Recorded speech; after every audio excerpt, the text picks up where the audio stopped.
서울 도심 한가운데 CCTV가 촘촘히 있는 곳. 하수구에서 시신 하나가 발견됩니다. 신분증도 핸드폰도 없습니다. 지문조회도 안 됩니다. 며칠간 방치된 것으로 보이는데 주변에 실종 신고해줄 사람조차 없는 외로운 젊은 여성의 동사한 시신이었습니다. 하지만 곧 충격적인 사실이 밝혀집니다. 시신의 발목에 있는 문신, 하수구에서 발견된 핸드백, 모든 증거가 한 사람을 가리킵니다. 바로 부두아 아시아 지사장 사라킴입니다. 그런데 사라킴은 과연 누구일까요? 화장품 브랜드 녹스의 대표 정여진은 졸부입니다. 갑자기 부자가 됐지만 재계 상위 1%는 그녀를 인정해주지 않습니다. 상류층 모임 가입 신청도 반려당했습니다. 거절당한 이유를 묻는 정여진에게 최채우 회장은 차갑게 말합니다. 같은 걸 보고 느끼고 향유하는 사람들과 같이 하는 게 모임의 목적이니까 대표님은 우리랑 결이 다르다고 판단했어요. 그녀는 화장실 앞에 자리한 자신의 자리로 되돌아오며 모욕을 씹어삼킵니다. 그때의 운명처럼 사라킴을 만납니다. 명품 매장에서였습니다. 정여진이 반년을 기다린 가방을 살 때 사라킴이 나타납니다. 투명한 유리장 안에 들어있는 딥레드. 국내에 딱 한 점밖에 없는 가방. 정여진이 들어보는 것마저 거부당한 가방을 들고 나타난 사라킴. 그녀는 단번에 여진의 인생을 뒤흔듭니다. 부두아 아시아 지사장이라는 화려한 직함, 상위 0.1%만을 위한 하이엔드 브랜드의 수장. 사라킴은 정여진이 평생 갈망하던 모든 것을 가진 사람이었습니다. 그 순간 사라는 제게 있어 평생 잊을 수 없는 사람이 됐어요. 사라킴은 부두아 호텔을 세울 계획에 대해 정여진에게 이야기합니다. 이야기를 들은 정여진은 그 호텔에 놓여질 어메니티는 녹수로 하고 싶어 부두아와의 콜라보가 욕심납니다. 투자자 앞에서 브리핑하듯 마음을 졸이며 정성껏 준비한 PPT를 사라킴에게 보여줍니다. 긍정적인 그녀의 반응에 150억을 흔쾌히 투자하는 정여진. 하지만 이것은 무리해서 만든 회사 돈이었습니다. 그렇게 사라킴은 너무나 매력적으로 사람들의 마음을 사로잡았습니다. 세상을 움직이는 사람들이 볼라방처럼 부두아로 몰려들었습니다. 첫 달에 배당금으로 15억이 들어왔어요. 이대로라면 앉아서 돈을 긁어모으는 거나 다름없었죠. 정여진은 그렇게 부두아를 회상합니다. 그날은 하나의 스타일이 저물고 새로운 트렌드가 탄생하는 순간이었어요. 부두아가 신상을 출시했으니까. 하지만 그날이 사라킴을 본 마지막이었습니다. 사라는 꼭 언제라도 떠날 사람 같았어요. 우리 집에 머무는 내내 캐리어 푼 적이 한 번도 없었거든요. 박무경 형사가 정여진과의 대화를 곱씹으며 그녀를 담은 카메라를 응시합니다. 버킨을 바닥에 내려놨잖아. 죽은 친구와의 역사가 담겨있는데 백이 가짜거나 우정이 가짜거나 아니면 둘 다거나. 진술을 하는 내내 조금도 흐트러짐이 없어. 진술을 하는 정여진도 진술 속 사라킴도 너무 완벽해. 이것도 이상해? 박무경은 직감합니다. 뭔가 잘못됐다고. 그리고 말합니다. 범인 아직 살아있어. 박무경의 이 말은 모든 것을 뒤집습니다. 녹스의 법인 통장을 확인한 순간 충격적인 사실이 드러납니다. 정여진이 횡령한 150억. 방금 전액 상환됐어. 어떻게 이런 일이 가능한 걸까요? 죽은 줄 알았던 사람이 돈을 상환했다? 수년에 걸쳐 이름과 나이, 직업, 학력을 바꿔가며 최소 3번 이상 신분 세탁을 했습니다. 피해자는 지금까지 치밀하게 흔적을 지우면서 살아왔지만 절대 지울 수 없는 게 딱 하나 있죠. 주변인들의 기억이요. 박무경은 공개 수배를 결심합니다. 사라킴의 얼굴을 세상에 공개하는 것. 그녀가 숨을 수 없도록 만들기로 결심합니다. 그리고 사라킴의 공개 수배를 발표하는 자리. 사진을 띄우는 순간 공개 수배는 취소됩니다. 사라킴이 스스로 자진 출두한 것이었습니다. 하지만 진짜 반전은 여기서부터였습니다. 현장에서 채취한 DNA와 일치하는 게 없답니다. 지문도 마찬가지예요. 이게 어떻게 가능해요? 아무것도 밝혀내지 못할 거란 걸 알았던 거야. 애초에 신원이 없었으니까. 사라킴은 DNA 검사를 받으며 미소 짓습니다.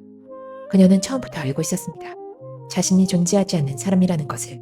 기록이 전혀 없는 사람이라는 것을요. 범인과 피해자 둘 다 눈앞에 두고 누군지 모르는 어처구니 없는 상황이었습니다. 박무경에게 남은 시간은 34시간. 그 안에 증거를 찾지 못하면 영장이 기각되고 위법한 체포로 징계위원회에 회부됩니다. 조사실에서 박무경과 사라킴이 마주 앉습니다. 사람들은 자기가 믿고 싶은 걸 진실이라고 생각하죠. 이 증거들이 저를 가리키고 있다고 해서 제가 사람을 죽였다는 증거는 아니에요. 형사님이라면 억울할 것 같은데요. 증명하고 싶겠죠. 어때요? 증명할 수 있겠어요? 사라킴의 질문은 예리합니다. 그녀는 박무경의 심리를 정확히 읽고 있습니다. 돈을 주고 학력을 위조한 사람들과 있지도 않은 학력을 꾸며낸 저 중에 누가 더 잘못된 건가요? 장면은 과거로 돌아갑니다. 상류층 사교 모임의 자리.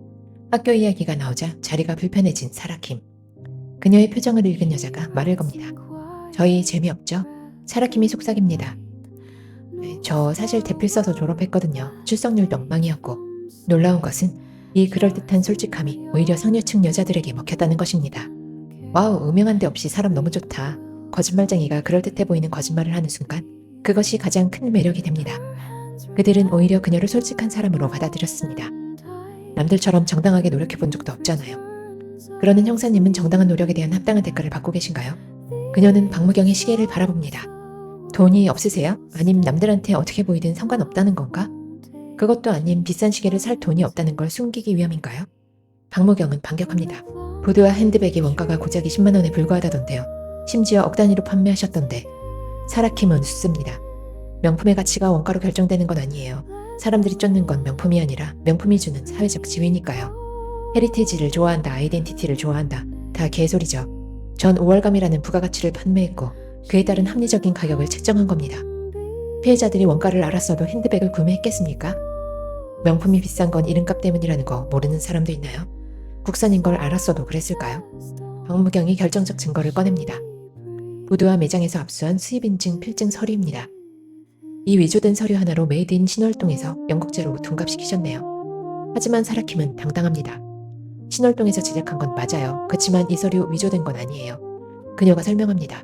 가방에서 탑핸드를 분리한 채 제작한 뒤 영국으로 보냈습니다. 영국에서 재결합한 뒤 역수입 형태로 들어왔습니다. 합법적으로. 그건 합법이 아니라 편법이죠.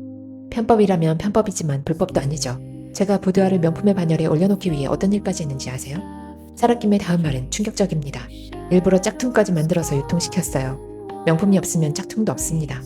반대로 짝퉁이 없으면 명품이 되는 거 아닌가요? 명품이 없으면 짝퉁도 없습니다. 반대로 짝퉁이 있으면 명품이 되는 거 아닌가요? 이것이 그녀의 전략이었습니다. 짝퉁을 의도적으로 시장에 풀어서 부드화를 짝퉁이 생길 만큼 인기 있는 명품으로 만든 것입니다. 명품과 짝퉁의 관계를 역이용한 천재적 마케팅. 100년 동안 유럽 왕실을 위해서 제작했다. 영국 왕실의 보증서를 받았다. 이렇게 있지도 않은 역사까지 만들어 홍보한 건 어떻게 설명하실래요? 홍보라기보단 입소문 때문일 거예요. 사라킴은 직접 홍보하지 않았습니다. 대신 디테일을 심어놓고 사람들이 스스로 이야기를 만들어내도록 했습니다. 그녀는 사람들이 믿고 싶어하는 이야기의 재료만 제공했을 뿐입니다. 그리고 작품은 사라킴의 과거를 보여줍니다. 술집에서 일하던 시절 한 언니가 말합니다. 호구를 물면 신분이 바뀐다. 그녀는 홍성진을 만납니다. 신부전증에 걸린 그는 사채업체를 운영하고 있었습니다. 그녀는 그의 회사 중 다나나 캐피탈에서 사채돈을 썼습니다. 처음 5천만 원으로 시작한 빚은 순식간에 5억으로 불어났습니다.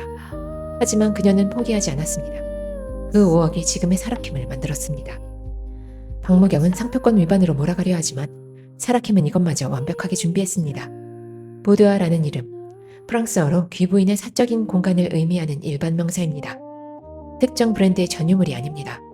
로고도 디자인도 미묘하게 다릅니다. 상표권 위반을 입증하기 어렵게 만든 완벽함. 다시 말하지만 전 누군가를 속이기 위해 부드화를 만든 게 아닙니다. 법적으로도 그녀의 논리는 설득력이 있습니다. 돈을 상환했다면, 아니 배당금을 지급했다면, 피해자가 없다면 이것은 사기가 아닐 수도 있습니다. 박무경은 회의에 빠집니다. 500억대 스케일의 사기죄로 특경법 가중처벌을 주장했지만 사라킴의 논리는 법적으로도 빈틈이 없습니다. 혐의는 인정하면서도 처벌은 피해가고 있네. 말이 돼? 모순이 극대화되는 순간을 기다리고 있는 거예요. 박무경은 아직 포기하지 않습니다. 그는 사라킴이 만든 완벽한 성의 균열을 찾고 있습니다.